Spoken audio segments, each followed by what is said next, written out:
ভারতবর্ষে ত্রিপুরা রাজ্যে অবস্থিত মা ত্রিপুর সুন্দরী মন্দির ৫১টি সতীপীঠের অন্যতম এবং আমাদের কলকাতাতেও রয়েছে ত্রিপুর সুন্দরী মন্দির, যা কলকাতার বোড়ালে অবস্থিত এবং এই মন্দিরটি বেশ পুরনো ও ঐতিহাসিক। তাই আজকের বিকেলে আমরা দুজনে চলে এসেছি এই ত্রিপুর সুন্দরী মন্দির প্রাঙ্গণে। এই মুহূর্তে দাঁড়িয়ে আছে গড়িয়া ত্রিপুর সুন্দরী মন্দিরে।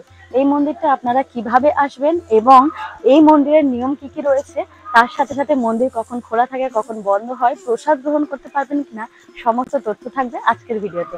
তাই সবাই সঙ্গে থাকুন। এই মন্দিরে আসার জন্য সবথেকে সুবিধা হবে মেট্রোতে করে আসা। মেট্রোতে করে চলে আসুন কবি নজরুল মেট্রো স্টপ, সেখান থেকে আপনারা মেন রোড ধরে কিছুটা এগিয়ে আসবেন ৩ মাথার মোড়ে। এই যে আমি রাস্তাটা আপনাদের যেভাবে দেখিয়ে দিচ্ছি ঠিক একইভাবে আপনারা চলে আসবেন। এই ৩ মাথার মোড়ে এসে দেখুন উল্টো দিকে লেখাই রয়েছে HK দত্ত। ওই HK দত্ত দোকানের সামনে থেকেই আপনারা অটো পেয়ে যাবেন ত্রিপুর সুন্দরী মন্দির যাওয়ার জন্য। মা ত্রিপুর সুন্দরী মন্দির বোড়াল হাই স্কুলের পাশ দিয়ে আমরা এগিয়ে আসছি। ওই যে ওখানে গেট ছিল, গেট থেকে আমরা সোজা এগিয়ে এসেছি, এবার সোজা এগিয়ে যাচ্ছি। দেখা যাক কতটা সময় লাগে। আমরা স্কুটিতে আছি, বেশিক্ষণ সময় লাগলো না, মাত্র 2 মিনিট লাগলো। আমরা একদম গেটের কাছে এসে গেছি। এখানে আপনারা 4 হুইলার নিয়ে আসলে পার্কিং করতে পারবেন, পার্কিং এরিয়া রয়েছে এখানে। এই যে আশেপাশে সব গাড়ি পার্কিং হয়েছে। এখন মন্দিরের মধ্যে প্রবেশ করছি আমরা। আর এই যে মন্দিরের সময়সূচিটা এখানে লেখা রয়েছে, সকাল 5টা থেকে রাত্রি 8টা পর্যন্ত। এখানে আপনারা পূজার সামগ্রীও কিনতে পারেন, তবে এখন বন্ধ রয়েছে। আর এখানে আপনাদেরকে জুতো রেখে মন্দিরে যেতে হবে। তো এখানে জুতো রাখার সুব্যবস্থা রয়েছে। এখানে জুতো রেখে ফ্রিতে আপনারা জুতো রাখতে পারবেন, তারপরেই আপনারা মন্দিরে যেতে পারবেন। মন্দিরটা কিন্তু এখান থেকেই খুব সুন্দর লাগছে। এই যে মায়ের মন্দির, বেশ সুন্দর লাগছে। সন্ধ্যাবেলা চারিদিকে আলো জ্বলে উঠেছে, চারিদিকে প্রচুর বাগান রয়েছে, ওদিকে ফোয়ারা রয়েছে। আর ওই যে গেট, ওখান থেকে আমরা প্রবেশ করে এগিয়ে এসেছি। আর এখানে কিন্তু এই যে সাজানো রয়েছে এই জায়গাটা, এটা দেখতে ভীষণ সুন্দর লাগছে। আর যেহেতু লাইট জ্বলছে তার জন্য আরও বেশি সুন্দর লাগছে। ওপারেও একটা মন্দির রয়েছে, পুরো মন্দির চত্বরটা আপনাদেরকে ঘুরে দেখাবো। এখন যাব মায়ের কাছে মায়ের দর্শন করতে, তো সোজা এখন এগিয়ে যাব। মন্দিরে প্রবেশ করেই নজরে আসবে মন্দিরের দেওয়ালে ভারী সুন্দর কারুকার্য করা এবং মা যে সিংহাসনে বিরাজমান সেই সিংহাসনটিও দারুণ সুন্দর। মায়ের এখানে মিষ্টি মুখ দেখে আপনাদের মন একদম শান্ত হয়ে যাবে। আপনারা চাইলে এই মন্দিরের মধ্যে কিছুক্ষণ বসে সময় কাটাতেও পারেন। মন্দিরে আপনারা পুজোও দিতে পারেন। আবার মন্দিরে পুজো দেওয়ার পর এখানে সন্ধ্যাবেলায় সন্ধ্যা আরতিও দেখতে পাবেন। তার সাথে সাথে এখানে আপনারা প্রদীপ, মোমবাতি ও ধূপ জ্বালাতে পারেন। খুব সুন্দরভাবে এখানে করা রয়েছে যে একটা সুন্দরভাবে আপনারা এখানে মোমবাতি দিতে পারবেন আর নিচে ধূপ দেওয়ার ব্যবস্থা রয়েছে। বেশ ভালোভাবে এটা ব্যবস্থা করা রয়েছে। আর মন্দির প্রাঙ্গণে এই যে এদিকে জলের ব্যবস্থা রয়েছে। তো এখানে কিছু মন্দিরের নিয়ম গুলো আমরা দেখে নেব। সমিতি কার্যালয়, এখানে ফোন নাম্বারও রয়েছে, আপনারা ফোন করে নিতেও পারেন। এখানে বিবাহর জন্য আছে, উপনয়ন আছে, অন্নপ্রাশন, নানী মুখ, অনেক কিছু রয়েছে। আপনারা এখানে সমস্ত রকম ব্যবস্থা রয়েছে, করতে পারেন।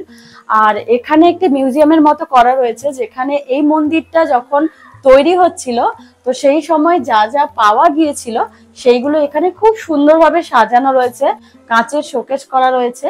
তো ভীষণ ভালো লাগছে এগুলো দেখতে, সমস্তটাই মাটির রয়েছে। আর ওই কর্নারে একটা শঙ্খ রয়েছে, যেটাও দেখতে বেশ সুন্দর, দারুণ এই শঙ্খটা।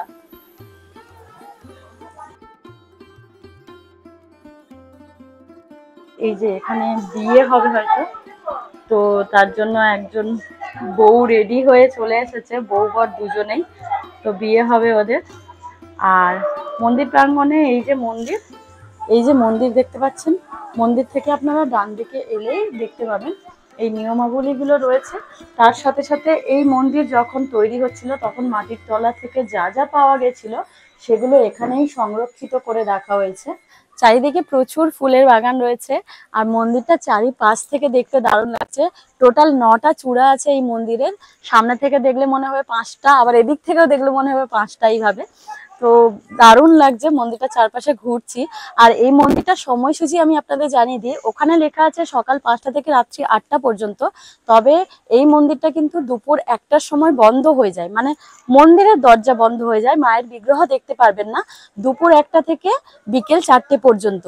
তারপরে আপনারা আবার মায়ের বিগ্রহ দেখতে পারবেন। আর যদি সেই সময়টা আপনারা এই মন্দির প্রাঙ্গণে আসেন, তাহলে এখানে প্রচুর জায়গা রয়েছে, আপনারা সমস্ত জায়গায় বসতে পারবেন, বসে রেস্ট নিতে পারেন। তারপরে আপনারা যখন মন্দির ওপেন হবে তখন মন্দিরে প্রবেশ করতে পারবেন। আর যদি আপনারা চান এখানে আপনারা রুমও বুক করতে পারেন কিছুক্ষণ থাকার জন্য, বা যারা যারা এই বিয়ে, অন্নপ্রাশন এই সমস্ত কাজের জন্য করেন, তো প্রচুর সেই সময় রুমের প্রয়োজন হয়, তো আপনারা চাইলে রুমও বুক করতে পারেন। ফোন নাম্বার আমি শেয়ার করে দেবো আপনাদেরকে, সেই নাম্বারে আপনারা যোগাযোগ করে সমস্ত ডিটেলসে কথা বলে নিতে পারবেন। এই যে মন্দিরের এক সাইডে রয়েছে আমরা এখন, আর মন্দিরের একদম শেষে ওই যে সামনে দেখতে পাচ্ছেন ওখানে ওয়াশরুমের ব্যবস্থা রয়েছে। তো আপনারা ওয়াশরুমের প্রয়োজন পড়লে একদম শেষে চলে আসবেন। আর এই যে মন্দিরের পাশে প্রচুর ঘরের ব্যবস্থা রয়েছে। আর এখানে রয়েছে মন্দিরের কার্যালয়। কার্যালয়ের পাশ দিয়ে আমরা গেছিলাম, আবার মন্দিরের ঠিক ওপার দিয়েও আপনারা পেছন সাইডটাই যেতে পারবেন। তোমার সাথে কথা বলছে পুরো।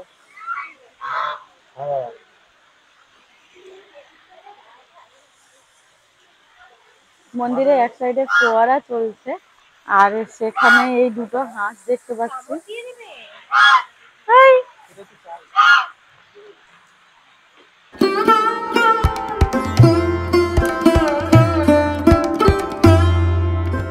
ঘুরতে ঘুরতে আমাদের এখানে দেখা হয়ে গেল এই বনুর সাথে, যে ইউটিউব ভিডিও করে আর খুব ভালো লাগছিল ওর কনফিডেন্সটা দেখে, তার জন্য আলাপ করলাম।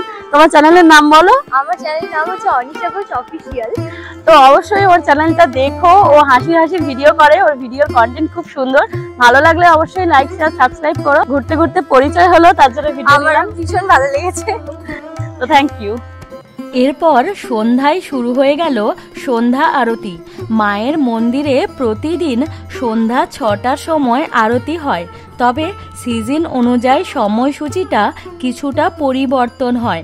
কখনো 6টা, কখনো 6:30, আবার কখনো 7টার সময় এই আরতি শুরু হয়। আমরা বেশ কিছুক্ষণ সন্ধ্যা আরতি দেখার পর মন্দির প্রাঙ্গণে কিছুটা সময় কাটাই।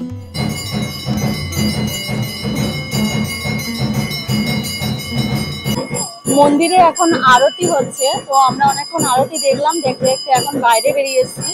আপনারা চাইলে এখানে মোমবাতিও জ্বালাতে পারেন, মোমবাতি, ধূপ জ্বালানোর সুব্যবস্থা আছে এখানে। আর পাশেই খুব সুন্দরভাবে এই সাজানো রয়েছে জায়গাটা, যেটা দেখতে কিন্তু খুব ভালো লাগছে। তার সাথে এখানে ডিটেলসও লেখা রয়েছে যে চিন্তামণি সবিতা কানন, পশ্চিমবঙ্গের মাননীয় মুখ্যমন্ত্রী ও শ্রী অরূপ বিশ্বাস মহাশয়ের স্বর্গীয়া মাতার স্মৃতি রক্ষার্থে শ্রী শ্রী ত্রিপুরা সুন্দরী মায়ের মন্দির প্রাঙ্গণে এই চিন্তামণি সবিতা কানন স্থাপিত করা হয়েছে। আর এখানে একটা মন্দিরও রয়েছে, তো এই মন্দিরটা কিসের রয়েছে সেটাও দেখে নেব। তার সাথে সাথে এখানেও ধূপ মোমবাতি জ্বালার সুব্যবস্থা আছে। তো এখানে মন্দিরে রয়েছেন মা কালী, মহাদেব, আর পঞ্চমুখী সাপের বুকে শুয়ে আছেন নারায়ণ। এটাও দেখতে সুন্দর, বেশ ছোট্টর মধ্যে মন্দিরটা। এই মন্দিরের গায়ে টেরাকোটার কাজ রয়েছে, আর ঠিক তার উপরেই বেশ সুন্দর মূর্তি করা রয়েছে, যেটাও দেখতে বেশ ভালো লাগছে। অনেক কটাই মূর্তি রয়েছে এখানে। সমস্ত চূড়ার মাথার উপরেই রয়েছে পতাকা, এই মুহূর্তে হলুদ রঙের পতাকা রয়েছে। মন্দির প্রাঙ্গণে বেশ ভালো লাগছে। আর তার সাথে এই যে ছোট্ট ছোট্ট লাইট গুলো দেখছেন, সোজা যে ছোট ছোট লাইট গুলো, ওই লাইট গুলোর গায়ে লেখা রয়েছে মা, যেটা দেখতে কিন্তু বেশ ভালো লাগছে। কাছ থেকে তো আরো সুন্দর লাগছে। তো মন্দির প্রাঙ্গণের চারিদিকেই ঘুরছি, সাথে আপনাদেরকেও ঘুরে দেখাচ্ছি সমস্তটা।